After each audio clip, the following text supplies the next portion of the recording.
అందరికీ నమస్కారం. నేను రమ. ఈ రోజు మనతో ఉన్నారు ప్రముఖ ఆధ్యాత్మికవేత్త, జ్యోతిష్య మరియు వాస్తు పండితులు, లలిత అమ్మవారి ఉపాసకులు మరియు వాస్తు శిక్షణ నిపుణులు బ్రహ్మశ్రీ నానాజీ పట్నాయక్ గురువు గారు ఉన్నారు. మాట్లాడదాం. నమస్కారం గురుగారు. శ్రీమాత్రే నమః.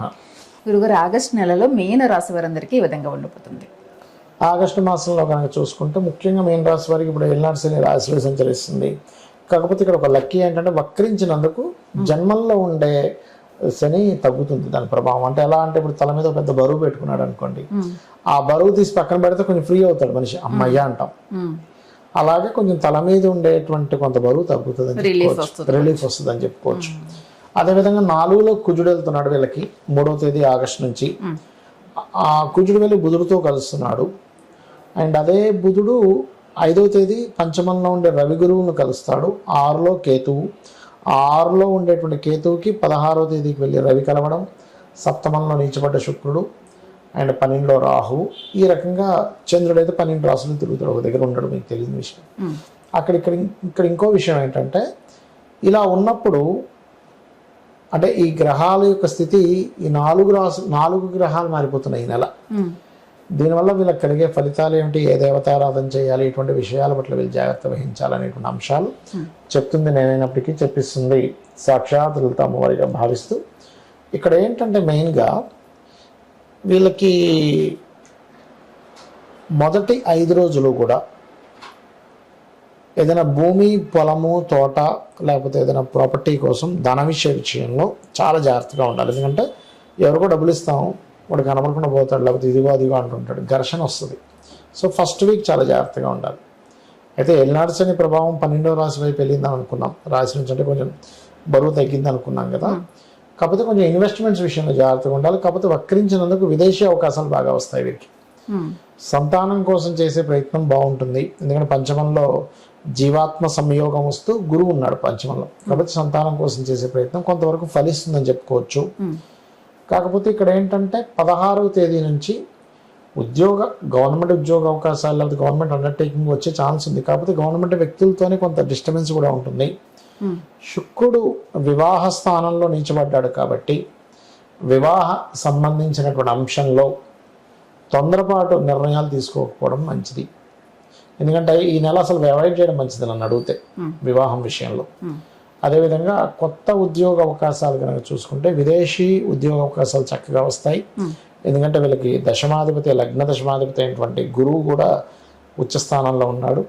అయితే ఏలినాటి శని ప్రభావం తగ్గాలి అంటే ముఖ్యంగా వీళ్ళు ఏలినాటి శని ఉన్నందుకు ఏ పని పోస్ట్పోన్ చేయకూడదు, నెగ్లిజెన్సీ చేయకూడదు. ఏం కాదులే అనే ధీమాయే ఏలినాటి శని యొక్క ప్రభావం నెగిటివ్గా చేస్తూ ఉంటుంది. కాబట్టి వీళ్ళు శనివారం కాస్త నువ్వుల నూనె రాసుకొని అభ్యంగ స్నానము అంటారు, నలుగు పెట్టుకొని స్నానం చేస్తారు, అది చేస్తూ ఉండాలి. శనివారాలు ఆంజనేయ స్వామి ఆలయానికి వెళ్ళడము లేదా సుబ్రహ్మణ్య స్వామి ఆలయానికి వెళ్ళడము, రావి చెట్టు చుట్టూ ప్రదక్షిణ చేసిన ఏనాడు శని ప్రభావం తగ్గుతుంది. కాబట్టి ఏదైనా ఇన్వెస్ట్మెంట్ చేయాలనుకుంటే వీళ్ళు లాంగ్ టర్మ్ ఇన్వెస్ట్మెంట్ చేయాలి, కానీ షార్ట్ టర్మ్ ఇన్వెస్ట్మెంట్స్ అనేటువంటిది వీరికి పనికిరాదు అనేటువంటి చాలా స్పష్టంగా చూపిస్తుంది. ఓకే గురుగారు, ఈ గ్రహాల మార్పు వల్ల దేశకాల పరిస్థితి ఏ విధంగా ఉండబోతుంది? ఇప్పుడున్న పరిస్థితులు ప్రతి ఒక్కరికి కూడా ఫినాన్షియల్ గా మనీ పరంగానే ప్రాబ్లమ్స్ వస్తున్నాయి. దీన్ని ఎదుర్కోవాలంటే ఎలాంటి పరిహారాలు చేసుకోవాలి? తప్పకుండా అమ్మ. దేశకాల పరిస్థితుల్లో మనం ఒక 4-5 నెలల క్రితం కూడా శుక్రకేతువులు కలబోతున్నారు చెప్పారు గురుగారు. దానివల్ల స్త్రీలకు ఇబ్బంది అని చెప్పుకున్నాం. మీరు కనుక మనం చూస్తే రాజస్థాన్ లో పాపం 30 మంది ఒక అమ్మాయి 13 ఏళ్ళ అమ్మాయి మీద అఘాయిత్యం చేశారు. ఈ కాంబినేషన్ ఆగస్ట్ ఎండింగ్ వరకు ఉందమ్మా. నేడు ఒకటి శుక్రకేతువులతో కలిసింది. శుక్రుడు నీచంలో ఉన్నాడు కాబట్టి, నీచంలోకి వెళ్ళబోతున్న ఆగస్టులో కాబట్టి ఆగస్ట్ ఎండింగ్ వరకు స్త్రీమూర్తిని బయటకు పంపించే విషయంలో జాగ్రత్తగా ఉండాలి. ఒకటి, గురువు మౌఢ్యమిలో ఉన్నందుకు కొంచెం బంగారం విషయంలో బాగా తగ్గడం బాగా పెరగడం కూడా జరుగుతుంది. విపరీతమైన డౌన్ అయిపోద్ది, మళ్ళీ విపరీతంగా హై అవుతుంటది. ఎందుకంటే గురువు మౌఢ్యమి, గురువు రవి వీళ్ళిద్దరు కూడా ఏంటంటే కేతుతో కలవడము అండ్ అదేవిధంగా కాస్త గురువు రవి కలిసి ఉండడం వీటి వల్ల. అయితే ఇదొక కాంబినేషన్. అయితే ఈ షేర్ మార్కెట్ కారకుడైనటువంటి బుధుడు కూడా వక్రించి కుజుడిని కలుస్తున్నాడు. కాబట్టి షేర్స్ లో కూడా చాలా అవకతవకలు చాలా ఇవి వస్తాయి. మనం గతంలో కూడా చెప్పుకున్నాం, కొంచెం ఈ వాటర్ ఫ్లడ్స్ ఇలాంటివన్నీ వస్తూ ఉంటాయి. వీటి నుంచి మనిషి బయటపడాలి అంటే చండీ వినడం కానీ, గణపతి ఆరాధన చేయడం కానీ, ఎందుకంటే కలవు చండీ వినాయక అంటూ ఉంటారు. కాబట్టి ఈ యొక్క విషయాల్లో జాగ్రత్తగా ఉండాలి. ఇక ప్రతి ఒక్కరికి ఫైనాన్షియల్గా అసలు ఎందుకు ఇబ్బంది వస్తుంది అంటే, ఒకటి ఇక్కడ 3 విషయాలమ్మా మేజర్గా. ఏంటది అంటే, ఒకటి వాళ్ళ జన్మ జాతకంలో వేటి ద్వారా ధనయోగం ఉందో చూసుకోరు. ఆ ప్రొఫెషన్ చదువుకొని దానిలో ప్రాక్టీస్ చేస్తుంటే ఎంతో కొంత వాళ్ళు సెట్ అయిపోతారు లైఫ్లో. అది కాకుండా రివర్స్ అయినప్పుడు చదివినా ఇబ్బందే, ఆ వ్యాపారాలు చేసినా ఇబ్బంది. సో ఇది ఫస్ట్ పట్టుకోవాలి. రెండవది, వాళ్ళకి దాంట్లో ఉంది కానీ బ్లాక్ అయిపోయింది ఉంటుంది కొంతమందికి. అంటే ఎలాగా, కొంతమంది వారసత్వం కొద్దీ వస్తూ ఉంటాయి చూడండి, తండ్రిది తాతది ఒకటే బిజినెస్ అండి, మేము చేస్తున్నాం అదే బిజినెస్, కానీ వాళ్ళు ఉన్నప్పుడు బాగా సాగింది, మాకెందుకు సాగట్లేదు అంటారు. అంటే వీళ్ళకి దాంట్లోనే యోగం ఉంది కానీ దాంట్లోనే స్ట్రక్కింగ్ ఉంటుంది. అందుకే కొంతమంది చూడండి అదే ఫీల్డ్లో చాలా బాగా సంపాదించాడు, అదే ఫీల్డ్లో లాస్ అయిపోయాడు అంటాం. అంటే ఇక్కడ ఏంటి, జన్మజాతకంలో మీకు ధనయోగాన్ని అదే ఇస్తుంది, ధనం స్ట్రక్కింగ్ అదే ఇస్తుంది ఒక్కోసారి. అప్పుడు ఎప్పుడు స్ట్రక్ అవుతుంది, ఎప్పుడు లాస్ అవుతుందో తెలుసుకొని ఆ పర్టికులర్ టైంలో ఏ గ్రహాల ద్వారా అయితే అది ఇదవుతుంటుందో దానికి సంబంధించిన పరిహారం చేసుకోవాలి.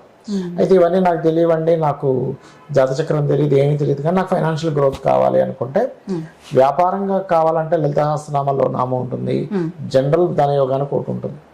అయితే వ్యాపారం చేయాలంటే ఫస్ట్ ఆఫ్ ఆల్ మీకు బుధులు బాగుండాలి, లాభస్థానం బాగుండాలి, ధనస్థానం బాగుండాలి, ఎందులో మీకు ధనయోగం వస్తుందో చూసుకోవాలి. మీరు ఇప్పుడు వ్యాపారం చేసే సమయమా కాదో కూడా తెలుసుకోగలగాలి. అయితే జనరల్గా ఫైనాన్షియల్ గ్రోత్ రావాలంటే 100% ఈ నామం కనుక చేసుకుంటే వచ్చి తీరుతుంది. ఒకటి, ఓం సంపత్కరి సమారూఢ సింధుర వ్రజ సేవితాయ నమః, ఓం ధర్మాధ్యక్ష ధనాధ్యక్ష ధనధాన్య వివర్ధిని నమః. ఈ 2 అద్భుతంగా పనిచేస్తాయి. వ్యాపారంలో మాకు బాగా కలిసి రావాలి, వ్యాపారంలో నేను నష్టపోకూడదు అనుకుంటే ఓం ఇంద్రగోప పరిక్షిప్త స్మరతమునాభజంగికాయ నమః. ఇవి చేసుకుంటే కనుక మీకు ఏలినాడిసినా లేకపోతే టైం బాగలది ఏముండదు. అవి ఇచ్చే నష్టం అంటే ఎగ్జాంపుల్ ఒక నష్టం కలగాలి కర్మ కొద్దీ కలుగుతుంది, కానీ దానికంటే ఆదాయం ఎక్కువ ఉంటుంది. ఇప్పుడు ఒక సడన్ గా 10,000 ఖర్చు వచ్చింది అనుకోండి అమ్మా, 10,000 శాలరీ వాడికి కష్టం, 10,000 ఖర్చు వస్తాయి, కానీ 10 లక్షల శాలరీ వచ్చేవాడికి అది పెద్ద విషయం కాదు. 1,00,000 ఖర్చు వచ్చినా పెద్ద ఇబ్బంది కాదు. ఇక్కడ ఏమవుతుందంటే అమ్మవారిని పట్టుకోవడం వల్ల మీ హోదా మీ స్టేటస్ ఎప్పుడైతే పెరిగిందో ఖర్చు అనేటువంటి నథింగ్ అయిపోతుంది. అట్లా మీరు చేసుకోవచ్చు. మంచి పరిహారం గురుగారు. నిజంగా ఇండివిజువల్ గా ఏ రాశికి ఎలా ఉంటుందో చెప్పారు, ప్రకృతి పరంగా దేశకాల పరిస్థితి ఏ విధంగా ఉంటుందో చెప్పారు, అసలు జాతకం లేని వాళ్ళకి ఫైనాన్షియల్ ఇబ్బందులు ఉన్నా కూడా మంచి పరిహారం. ఇంకోటి ఏంటంటే వాస్తుపరంగా కూడా ఇంట్లో ఉత్తర భాగం బాగుండాలమ్మా. ఉత్తరంలో వైట్ కలర్ ఉండేలా చూసుకోవాలి, ఆగ్నేయంలో గ్రీన్ ఉండేలా చూసుకోవాలి, నైరుతి బెడ్రూమ్ లో క్రీమ్ ఉండేలా చూసుకోవాలి. మనం ఒక్కోసారి వేస్టేజ్ జోన్స్ లో మనీ పెడుతుంటాం, డిప్రెషన్ జోన్స్ లో మనీ పెడుతుంటాం.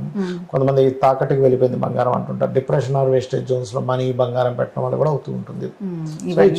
ఇవన్నీ ఫైనాన్షియల్ గ్రోత్ కి సంబంధించి చాలా బాగా చెప్పారు గురుగారు, అందరికీ ఉపయోగపడేటట్టు చెప్పారు. నమస్తే. శ్రీమాత్రే నమః.